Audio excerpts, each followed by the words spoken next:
ప్రారంభించిందని జనసేన అధినేత పవన్ కళ్యాణ్ అన్నారు. రాష్ట్రంలో పూర్వ వైభవం తీసుకొచ్చేందుకు ముందడుగు పడిందని ఆయన సోషల్ మీడియా వేదికగా తెలిపారు. కేంద్ర మంత్రుల ట్వీట్ కు రిప్లై ఇచ్చిన సేనాని తనకు అభినందనలు తెలిపిన ప్రతి ఒక్కరికి ధన్యవాదాలు తెలిపారు.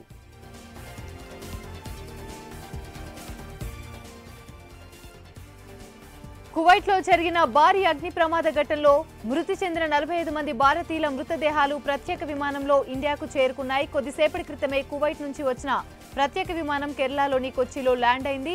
మృతదేహాలను మొదట ఢిల్లీకి తరలించనున్న అధికారులు అనంతరం ఏ రాష్ట్రాలకు చెందిన మృతదేహాలను ఆయా రాష్ట్రాలకు తరలించనున్నారు. అగ్ని ప్రమాద ఘటనలో మృతి చెందిన 45 మందిలో కేరళకు చెందిన 24 మంది ఉండగా తమిళనాడుకు చెందిన 7, ఏపీకి చెందిన 3, యూపీకి చెందిన 3 ఉన్నారు. గొర్రెల స్కామ్ లో ఈడీ దూకుడు పెంచింది. పశుసంవర్ధక శాఖ కార్యాలయంలో ఈడీ అధికారులు సోదాలు చేస్తున్నారు. ఇప్పటికే ఏసీబీ నమోదు చేసిన కేసుపై ఆరా తీస్తున్నారు. ఈడీ అధికారులు గొర్రెల పంపిణీ సమయంలో జరిగిన అవకతవకలపై వివరాలు ఇవ్వాలని లేఖ రాశారు. ఈ స్కామ్ లో పోలీసులు ఇప్పటికే పలువురిని అదుపులోకి తీసుకున్నారు.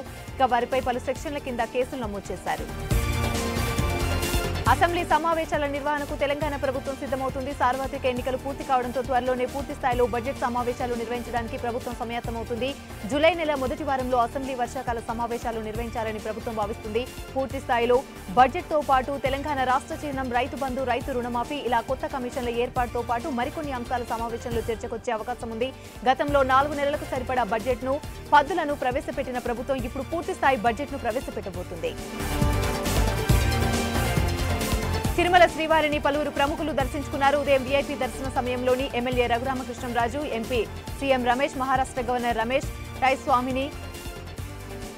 బైస్వామిని దర్శించుకున్నారు. స్వామివారికి ప్రత్యేక పూజలు చేసి మొక్కులు చెల్లించుకున్నారు. అనంతరం అర్చకులు వారికి ఆశీర్వదించి తీర్థ ప్రసాదాలు అందజేశారు. అత్యధిక మెజార్టీతో గెలుపొందడంతో శ్రీవారికి మొక్కులు తీర్చుకోవడానికి వచ్చినట్లుగా ఎమ్మెల్యే రఘురామకృష్ణంరాజు తెలిపారు.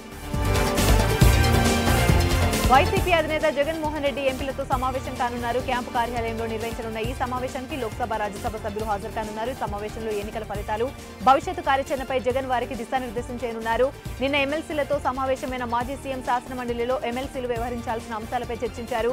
శాసనమండలిలో మీ పాత్ర కీలకమని ఆయన ఎమ్మెల్సీలకు సూచించారు.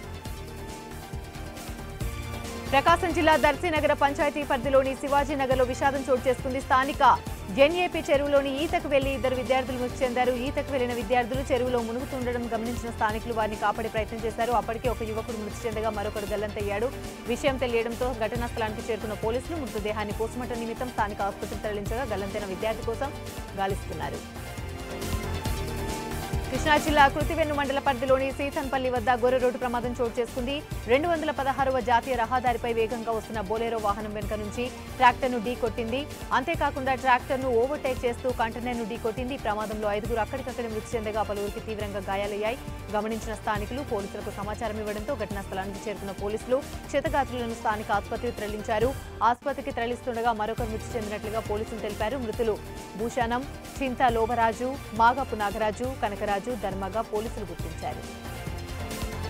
పెద్దపల్లి జిల్లా సుల్తానాబాద్ లో దారుణం చోటు చేసుకుంది. 6 ఏళ్ల బాలికపై లైంగిక దాడి చేసి హత్య చేశాడు దుర్మార్గుడు. కాట్నపల్లి మమత రైస్ మిల్లో ఈ ఘటన చోటు చేసుకుంది. యూపీకి చెందిన కూలీ బలరాం బాలికను ఎత్తుకెళ్లి ఆ దృశ్యాలన్నీ కూడా సీసీటీవీ ఫుటేజ్ లో రికార్డయ్యాయి. దీంతో అతడే ఘాతుకానికి పాల్పడినట్లుగా మృతురాలి బంధువులు ఆరోపిస్తున్నారు. బాలిక తల్లిదండ్రుల ఫిర్యాదుతో కేసు నమోదు చేసుకున్న పోలీసులు బలరాంను అదుపులోకి తీసుకుని విచారిస్తున్నారు.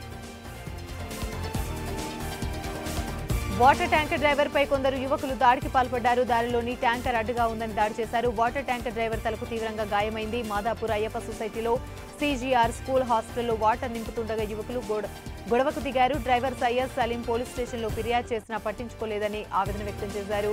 దాడి చేసింది సీఎం రేవంత్ రెడ్డి సోదరుడు, అనుచరులని డ్రైవర్ సయ్యద్ సలీం ఆరోపిస్తున్నాడు. అందుకే పోలీసులు FIRను నమోదు చేయలేదని ఆవేదన వ్యక్తం చేశారు.